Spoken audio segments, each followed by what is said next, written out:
ഹരി ഓം. ഇന്നത്തെ സ്കോളർഷിപ്പ് ക്ലാസ്സിലേക്ക് എല്ലാവർക്കും സ്വാഗതം. 2 ക്ലാസ് സ്കോളർഷിപ്പിന് എടുത്തു കഴിഞ്ഞു. ഇത് മൂന്നാമത്തതാണ്. അതെന്താണ്? നിർദ്ദിഷ്ടാനി രൂപാണി ലിഖത. നേരത്തെ അങ്ങനെ വന്നു, നിർദ്ദിഷ്ടാനി രൂപാണി, പറഞ്ഞിരിക്കുന്ന രൂപങ്ങൾ എഴുതുക എന്നാണ്. ഇതെങ്ങനെയാണ്? ഇത് ധാതുക്കളാണ്. നേരത്തെ നാമപദങ്ങളായിരുന്നു ഇന്ന് പറഞ്ഞത്, ഇന്ന് ധാതുക്കളാണ്. ഭൂധാതു, ലങ്, ഉത്തമ പുരുഷ ഇങ്ങനെ തന്നാൽ ഭൂധാതുവായിരിക്കണം, ലങ് ആയിരിക്കണം. ലങ് എന്തിനെ കാണിക്കുന്നു? പാസ്റ്റ് ടെൻസ്, അതായത് ഭൂതകാലം, ഭൂതകാലത്തെ കാണിക്കുന്നതാണ് അല്ലേ. പിന്നെ ഉത്തമ പുരുഷൻ, പ്രഥമ പുരുഷൻ, മധ്യമപുരുഷൻ, ഉത്തമ പുരുഷൻ, അങ്ങനെ ഉണ്ട്. അതിലും ഉത്തമ പുരുഷൻ്റെ രൂപങ്ങളാണ് എഴുതാൻ ചോദിച്ചിരിക്കുന്നത്.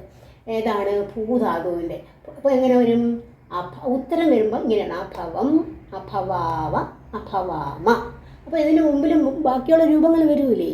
ശരിക്കും ലങ്ങിൻ്റെ ബാക്കി രൂപം എങ്ങനെ? അഭവത്, അഭവതാം, അഭവൻ, അഭവഹ, അഭവതം, അഭവത. ബാക്കിയാണ് അഭവം, അഭവാവ, അഭവാമ. ഇത് ഉത്തമ പുരുഷൻ. ഇതുപോലെ വേണം ഉത്തരങ്ങൾ എഴുതാൻ. അടുത്തത് വേറെ ദൃശ്യധാതു ലിറിട്ട് പ്രഥമ പുരുഷ. ദൃശ്യധാതുവിനാണ്, അത് ലിറിട്ടായിരിക്കണം. റിട്ട് എന്തിനാണ് കാണിക്കുന്നത്?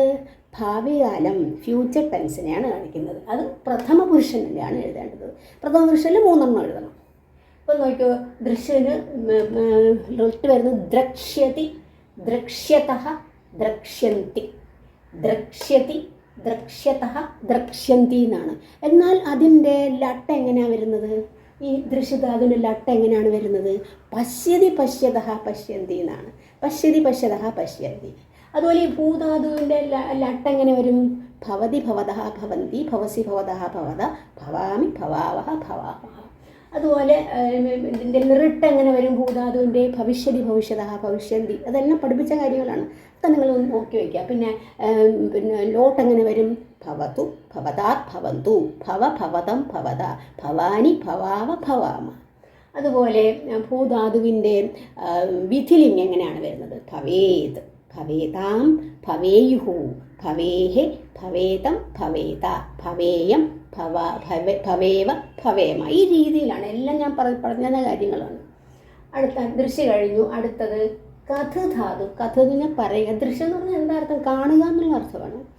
ഇനി കഥധാതു പറയുക എന്നുള്ള അർത്ഥത്തിൽ ലിറിട്ട്, അത് ലിറിട്ടാണ്, ഫ്യൂച്ചർ ടെൻസ്, ഭാവി കാലം. അതിൻ്റെ പ്രഥമ പുരുഷൻ. ഇതും പ്രഥമ പുരുഷനായിരുന്നു. നോക്കൂ: കഥയിഷ്യതി, കഥയിഷ്യതഃ, കഥയിഷ്യന്തി, കഥയിഷ്യതി, കഥയിഷ്യതഃ, കഥയിഷ്യന്തി.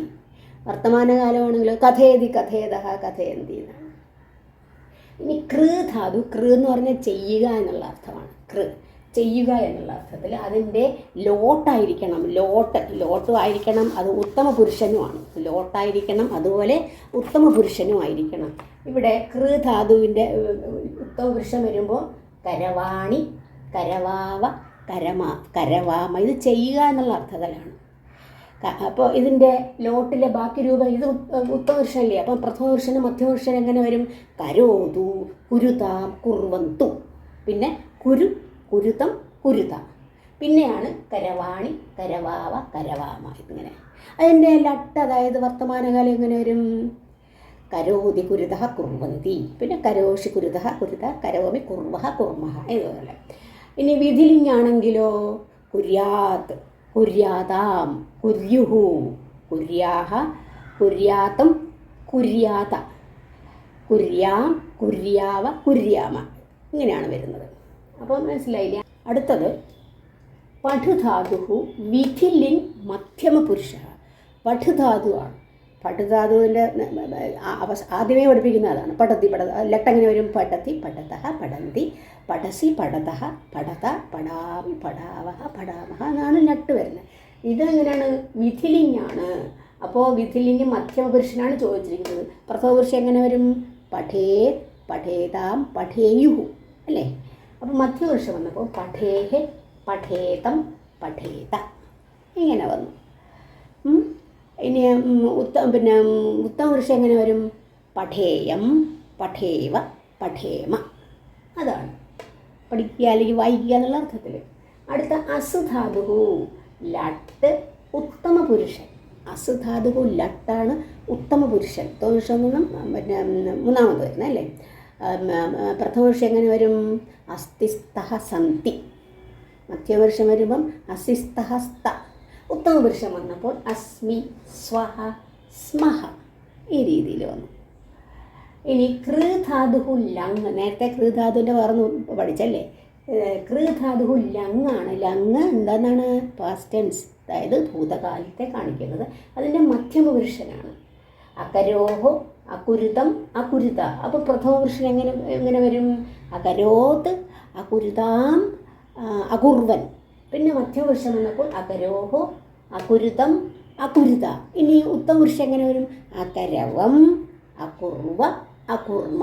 ഇങ്ങനെയാണ് വരുന്നത്. ഇതെല്ലാം കഴിഞ്ഞ് പഠിപ്പിച്ചിട്ടുള്ളതാണ്. അപ്പോൾ അതൊന്നും നോക്കുകയല്ല, ഇതിപ്പോൾ ഇത്രയും തന്നിട്ടുള്ളൂ. ഇതുപോലെ ഓരോ ധാതുക്കളെ എടുത്ത് വെച്ചിട്ട് ഇതിൻ്റെ ഓരോ പ്രഥമപുരുഷൻ, മധ്യമപുരുഷൻ, ഉത്തമപുരുഷൻ ഇതിങ്ങനെ മനസ്സിലാക്കിയെടുക്കുക.